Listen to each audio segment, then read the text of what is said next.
Guys, কেমন আছেন? আশা করি ভালো আছেন। এই যে আমাদের নতুন কাজ স্টার্ট করছি। এই কাজের নতুন সিঁড়ি, যে সিঁড়িটা দেখেন, আমার সিঁড়িটা করছি কীরকম হয়েছে আপনারা অবশ্যই একটা কমেন্টের মাধ্যমে বলে যাবেন। এই যে আমাদের সিঁড়িটা দেখেন, এই যে আমাদের সিঁড়ির ধাপ মারছি। এখন এই যে সিঁড়িটা ঢালাই দেবো এখন আমরা। দেখা যাক এই যে সিঁড়ির কাজগুলো দেখেন কীরকম হয়েছে কাজগুলো। এই যে দেখেন, একটা হচ্ছে আমার সিঁড়ি, যেমন সিঁড়ির ধাপ মারা রয়েছে এই যে পুরোটা। আর এই যেখানে ঢালাই করবো, এই যে খোয়া ফেলাইতেছি, এই যে খোয়া ফেলাইছি এই ঢালাই জোর করার জন্য। এই যে আমাদের প্রজেক্টটা কত বড় দেখেন। এই যে এই সাইড থেকে আপনার এই সাইড থেকে পুরোটাই নিয়ে এই সাইড থেকে এদিকে গাছ নিয়ে গেছে। এই যে আমাদের মিস্ত্রি কাম করতেছে। এটা ঈদের আগে আপনার ছাদ ঢালাই দেওয়ার চেষ্টায় আছি আমরা। দেখা যাক ছাদ ঢালাই দিতে পারি কিনা। আপনারা অবশ্যই বলে যাবেন কমেন্টে।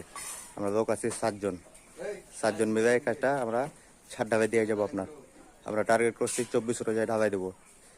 দেখা যাক এই যে কাজ এতক্ষণে হয়েছে, দেখা যাক ভাই কী হয়। আর এই যে সিঁড়িটা ঢালাই দিতেছি।